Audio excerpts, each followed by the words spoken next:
တရားကတော့သာသနာတွင်မှာပဲအရရှိတယ်ဘယ်တွင်မှာပဲလဲသာသနာတွင်မှာ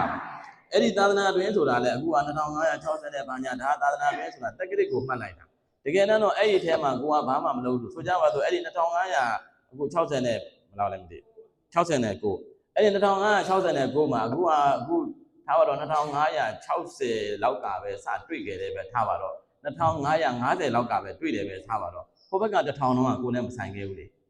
ဟုတ်လားဟိုဘက်က1000ကိုနဲ့ဆိုင်ခဲ့လားမဆိုင်ဘူးတက္ကရာအနေနဲ့သာသနာဘလောက်2569ဘာညာဆိုတာတက္ကရာမှတ်တမ်းတစ်ခုအနေနဲ့ပြောတာတကယ်တမ်းကအဲ့ဒီရှေ့ပိုင်းဟာတွေကိုနဲ့မဆိုင်ဘူးအဲ့ဒီတုန်းကသိခဲ့လားပြောအဲ့ဒီတုန်းကသိခဲ့လားအဲ့ဒီ69 90 80 90 100ထပ်မြောက်သွားရင်လည်းအဲ့ဒါကိုအသက်ရှင်မရှိတော့ဘူးဆိုအဲ့ဒါကိုနဲ့ဆိုင်သလားအဲ့တော့သာသနာတွင်ဆိုတာလဲယခုပြစ်ဆက်ခါပဲယခုပြစ်ဆက်ခါအလုံးလုံးနေတဲ့အချိန်ဟာသာသနာတွင်ပဲသဘောကျလားဒါသာသနာတွင်ပဲအဲ့တော့ဒါနသီလသမထတို့လုံးနေတယ်ဟုတ်တယ်မှန်တယ်ဒါလည်းသာသနာတွင်ပဲသို့တော့နိဗ္ဗာန်ရောက်ကြောင်းသွားတဲ့လမ်းမှာတော့သာသနာတွင်တရားစစ်သည်တခြားတရားလားခန္ဓာဉာဏ်ရောက်တရားလားအဲ့တော့ပြီးခဲ့တဲ့နှစ်တွေခုနကပြီးခဲ့တဲ့သာသနာတက္ကရာတွေတုန်းကအဲ့ဒါတွေမသိခဲ့ဘူးအခုမှသိတော့သာသနာအခုမှစတွေ့တယ်လို့မှတ်လိုက်ဒါနတွေသီလတွေမပြောဘူးတော့သစ္စာကိုပြောတာမယ်တော်တို့10နှစ်လောက်ကသိခဲ့ရင်10နှစ်လောက်ကစပြီးတော့သာသနာတွင်တရားနာခဲ့တယ်လို့မှတ်အဲ့ဒါကိုပဲအတိလို့ပြောတာငါလည်းအတိဒုံလပံရခဲ့တယ်လို့ပြောတာအတိဒုံလပံရခဲ့တယ်အဲ့လောက်ထိအောင်ဟုတ်သလားလို့မေးအိမ်မှာမိသားစု9ယောက်ရှိတယ်9ယောက်လုံးသစ္စာတရားမကြိုက်ဘူးကြိုက်လားသူများကမပြောဘူးအိမ်မိသားစုပဲပြောတာအဲ့ဒါဆိုဘုန်းကြီးတွေဘုန်းတွေဆိုအတူတူပဲမကြိုက်တဲ့ကိုညီကိုမောင်နှမတွေအများကြီးရှိတယ်အဲ့ဒါကိုကကွာနေတာပဲဘာကွာလာလဲလို့မေးရင်အတိတ်ကဉာဏ်အားကံအားပါရမီအားကွာတာပဲဒါဆိုတို့ဒီမှာဒီသစ္စာတရားကိုနာခြင်းနေတဲ့စိတ်နားနေတဲ့စိတ်ထောင်နိုင်တဲ့နားပါနေတဲ့ဆိုတဲ့ကအနည်းဆုံးတော့အပယ်တော့မကြအောင်ဖြစ်အနည်းဆုံးတော့အပယ်မကြဒီအတွက်ပဲလုပ်တာပဲဟုတ်တယ်မဟုတ်လားဆိုလိုတာကတော့သစ္စာတရားနာတယ်ဆိုတာဘဝကိုမနေ့ကပြောခဲ့တယ်ဘဝကိုဖြတ်တာသို့တော့ဘဝကိုချုပ်အောင်လုပ်တာဘဝဘာလုပ်တာလဲချုပ်အောင်လုပ်တာဘဝရှိရင်ဘာရှိနေလို့လဲဒုက္ခရှိနေလို့ပြောဘဝရှိရင်ဒုက္ခရှိနေလို့အခုတခြားလားဘဝနဲ့လား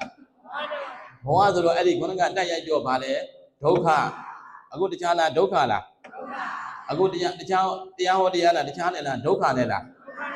ဟောတဲ့သူဟောနာတဲ့သူဟောဘာတွေနဲ့လဲဒုက္ခတွေနဲ့လွတ်ပြီလို့ပြောလို့ရလားအဲ့ဒီဒုက္ခကိုတခြားလို့ပြောတာလားဘဝလို့ပြောတာလားအဲ့ဒါကိုဖုံးထားတဲ့အခါကျတော့ဒုက္ခလို့မြင်တာလားဘဝလို့မြင်တာလားအဲ့ဒီဘဝကိုတခြားလို့မြင်တာလားငါလို့မြင်တာလားဒါဆိုရင်ဒုက္ခကိုဘယ်သူကဖုံးထားလဲဟုတ်တယ်ဒိဋ္ဌိယာဖုံးတာဘယ်သူကဖုံးတာလဲဒိဋ္ဌိယာဖုံးတာဒါဆိုလို့ရှိရင်ဒုက္ခအမှားတရားလားအမှန်တရားလားအမှန်တရားအမှားတရားလားအမှန်တရားလားမှန်တာမလို့ဘာသစ္စာလဲဒုက္ခသစ္စာအဲ့ဒီဒုက္ခသစ္စာကိုမှန်တယ်လို့မသိရင်ဘာသစ္စာလဲသမုဒယဒုက္ခသစ္စာမှန်ကိုမသိရင်သမုဒယသစ္စာပြောဒုက္ခသစ္စာမှန်ကိုမသိရင်သမုဒယသစ္စာခန္ဓာကဘာသစ္စာဒုက္ခသစ္စာမသိတာကသမုဒယသစ္စာအဲ့ဒါတွေကိုလုံးလုံးမသိဘူးဆိုလို့ရှိရင်ဘာမှလုပ်လို့မရတော့တော့ကြလားဒါဆိုလို့ရှိရင်ဒီခန္ဓာကိုဒုက္ခသစ္စာမှန်ကိုမသိတဲ့သမုဒယနဲ့ဒီလိုပဲလေတာဒါတော့မှမင်း sorry နော်ယောဂီတို့ကဒုက္ခသစ္စာဘုန်းဘုန်းတို့ကဒုက္ခသစ္စာဆရာလေးတွေကဒုက္ခသစ္စာလို့ပြောရင်လက်မခံတဲ့သူကနည်းနည်းလားအများကြီးလား၄ပါးသစ္စာဘယ်နှပါးလဲ၄ပါးပြောသစ္စာဘယ်နှပါးလဲ၄ပါးအခုရှိတာဘာသစ္စာလဲဒုက္ခသစ္စာအခုထိုင်နေတာဘာသစ္စာလဲအခုတရားဟောတရားနာဘာသစ္စာလဲဘာလို့ဒုက္ခသစ္စာလို့ပြောတာလဲဒုက္ခတပိလနဲ့ခေါ်နှိစ္စတတ်လို့ဒုက္ခသစ္စာပြောနှိစ္စတတ်လို့ဒုက္ခသစ္စာဘယ်သူကနှိစ္စတာလဲခန္ဓာကတနေ့တည်းလားနေ့တိုင်းလားတစ်ချိန်တည်းလားအချိန်ချင်းလားအချိန်ချင်းအပ္ပမနှိစ္စလို့တခြားလို့ပြောတာလားဝတ်လို့ပြောတာလားဒါထည့်ပြောလိုက်တာမနေ့ကျတော့ဆရာသမားဟောပါလေဆိုလိုတာကဒုက္ခသစ္စာမှန်းကိုမသိတာသမုဒယဆိုတော့သူ့မှာဒုက္ခလည်းမသိသမုဒယလည်းမသိပြောဒုက္ခလည်းမသိသမုဒယလည်းမသိ